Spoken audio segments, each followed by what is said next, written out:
നമസ്കാരം സുഹൃത്തുക്കളെ. Indian cinema വാണിജ്യപരമായി വൻ മുന്നേറ്റം നടത്തുന്ന കാലമാണിത്.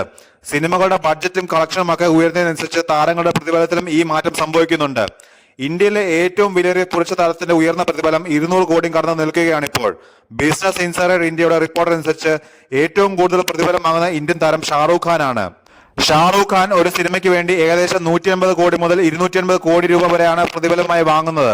ഷാറൂഖ് ഖാന്റെ പത്താൻ ജവാൻ ചിത്രങ്ങളിൽ താരം 100 കോടിക്ക് മുകളിൽ പ്രതിഫലം വാങ്ങിയ റിപ്പോർട്ടുകൾ ഉണ്ടായിരുന്നു. നായികയായ ദീപിക പദുക്കോൺ ചിത്രത്തിന് 15 കോടിയാണ് വാങ്ങിയത്. പട്ടികയിൽ രണ്ടാം സ്ഥാനത്ത് നിൽക്കുന്നത് തമിഴകത്തിന്റെ സൂപ്പർ സ്റ്റാർ തലൈവർ രജനീകാന്ത് ആണ്. 180 മുതൽ 210 കോടി വരെയാണ് ഒരു സിനിമയ്ക്കായി വാങ്ങുന്ന പ്രതിഫലം. താരത്തിന്റെ ഒടുവിൽ തിയേറ്ററിലെത്തിയ ചിത്രം ജയിലർ ആഗോളതലത്തിൽ 600 കോടിക്ക് മുകളിൽ നേടിയിരുന്നു. 210 കോടിയാണ് ഈ ചിത്രത്തിന് വേണ്ടി രജനീകാന്ത് വാങ്ങിയതെന്നാണ് റിപ്പോർട്ടുകൾ. മൂന്നാം സ്ഥാനത്ത് തമിഴ് നടൻ വിജയ് ആണുള്ളത്. 130 മുതൽ 200 കോടി വരെയാണ് താരത്തിന്റെ പ്രതിഫലം. വിജയുടെ ഒടുവിൽ റിലീസ് ചെയ്ത ലോകേഷ് കനകരാജ് ചിത്രം ലിയോ 574 കോടി രൂപയാണ് ആഗോളതലത്തിൽ നേടിയത്. 120 കോടിയാണ് ചിത്രത്തിൽ വിജയുടെ പ്രതിഫലം. നാലാം സ്ഥാനത്ത് തെന്നിന്ത്യൻ താരം പ്രഭാസ് ആണുള്ളത്. 100 കോടി മുതൽ 200 കോടി വരെയാണ് പ്രഭാസിന്റെ പ്രതിഫലം. പ്രഭാസിന്റേതായി റിലീസിനൊരുങ്ങുന്ന ഏറ്റവും പുതിയ ചിത്രം കൽക്കിയിൽ 180 കോടിയാണ് പ്രതിഫലമായി വാങ്ങിയെന്നാണ് റിപ്പോർട്ട്. 5ഉം 6ഉം സ്ഥാനത്തുള്ള ആമീർ ഖാനും സൽമാൻ ഖാനും 100 കോടി മുതൽ 175 കോടി വരെയാണ് പ്രതിഫലമായി വാങ്ങുന്നത്. കമൽ ഹാസൻ 180 കോടി വരെയും 8ാം സ്ഥാനത്തുള്ള അല്ലു അർജുൻ 125 കോടിയുമാണ് വാങ്ങുന്നത്.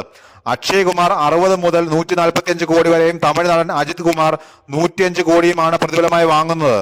വളരെ ചുരുങ്ങിയ കാലം കൊണ്ട് തന്നെ സിനിമാ ലോകത്ത് തന്റേതായ വ്യക്തിമുദ്ര പതിപ്പിച്ചു എന്ന് പറയപ്പെടുന്ന സംവിധായകനാണ് അറ്റ്ലി. ഷാറൂഖ് ഖാനെയും നയൻതാരയും പ്രധാന വേഷത്തിൽ അവതരിപ്പിച്ചുകൊണ്ടുള്ള ജവാനായിരുന്നു അറ്റ്ലിയുടേതായി ഒടുവിൽ പുറത്തു വരുന്ന ചിത്രം. അറ്റ്ലിയുടെ അടുത്ത ചിത്രത്തിൽ അല്ലു അർജുൻ നായകനായി എത്തുന്നുവെന്ന് റിപ്പോർട്ടുകൾ വന്നിരുന്നു. എന്നാൽ ഇപ്പോൾ നിർമ്മാതാക്കൾ ആ സിനിമ ഉപേക്ഷിച്ചതായാണ് പുറത്തു വരുന്ന വിവരം. അല്ലു അർജുനൊപ്പമുള്ള സിനിമയ്ക്കായി അറ്റ്ലി പ്രതിഫലമായി 80 കോടി രൂപ ആവശ്യപ്പെട്ടെന്നും ഇതുകൊണ്ടാണ് നിർമ്മാതാക്കൾ സിനിമ ഉപേക്ഷിച്ചതെന്നുമാണ് തെലുങ്ക് മാധ്യമങ്ങൾ റിപ്പോർട്ട് ചെയ്യുന്നത്. ആക്ഷൻ ത്രില്ലർ ചിത്രമായിരുന്നു അല്ലു അർജുൻ അറ്റ്ലി കോംബോയിൽ വരാനിരുന്നത്. ബിഗ് ബഡ്ജറ്റിലെത്തുന്ന ചിത്രത്തിൽ അറ്റ്ലി പലതവണ അല്ലു അർജുനുമായി കൂടിക്കാഴ്ച നടത്തിയിരുന്നു. ഗീത ആർട്സ് ആയിരുന്നു ചിത്രം നിർമ്മിക്കാനിരുന്നത്.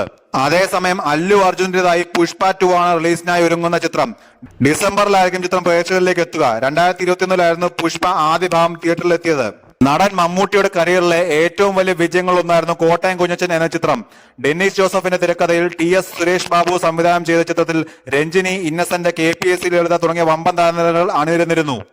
ചിത്രത്തിൽ മമ്മൂട്ടി മദ്യപിച്ച് വന്ന് ചീത്ത വിളിക്കുന്ന ഒരു സീനുണ്ട്. ചിത്രത്തിലെ പ്രധാന സീനിൽ ഒന്നാണത്.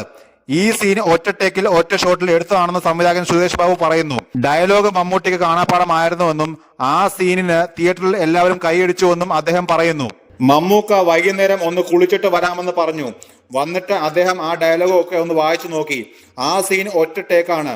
ഒറ്റ ടേക്കും ഒറ്റ ഷോട്ടുമാണ് അത് മുഴുവൻ. പിന്നെ ഞാനാണ് അത് അരിഞ്ഞിട്ടത്. അവരുടെ റിയാക്ഷൻ പിന്നെ ആഡ് ചെയ്തതായിരുന്നു. ഒരു ട്രാക്ക് ആക്കി ഇട്ടു. ക്രെയിൻ പോലും അന്നില്ല. ഒരു ട്രാക്കിൽ ക്യാമറ സെറ്റ് ചെയ്ത് വെച്ചു. ആനന്ദക്കുട്ടൻ സാറായിരുന്നു അന്ന് ക്യാമറ ചെയ്തത്. മമ്മൂക്കയും ഞാനും നല്ല സിങ്ക് ആയതുകൊണ്ട് അദ്ദേഹം ക്യാമറയുടെ ടൈമിംഗ് അനുസരിച്ച് തന്നെ വന്നു. 3 റിഹേഴ്സൽ നോക്കി. ഡയലോഗ് ഒന്നും നോക്കേണ്ട ആവശ്യമില്ല. അതൊക്കെ പുള്ളിക്ക് കാണാപ്പാടമാണ്. ചുമ്മാ ടൈമിംഗ് മാത്രം നോക്കി ടേക്ക് പോയതാണ്. First shot okay. ഒറ്റ ടേക്കും ഒറ്റ ഷോട്ടുമാണത്. ഞാനാണത് ഇപ്പോഴുള്ളത് പോലെ ആക്കിയത്. അത് നോക്കിയാൽ അറിയാം. തിയേറ്ററിൽ പ്രേക്ഷകർ എണീറ്റ് നിന്ന് കൈയടിച്ച സീനാണത്. TS സുരേഷ് ബാബു പറഞ്ഞു.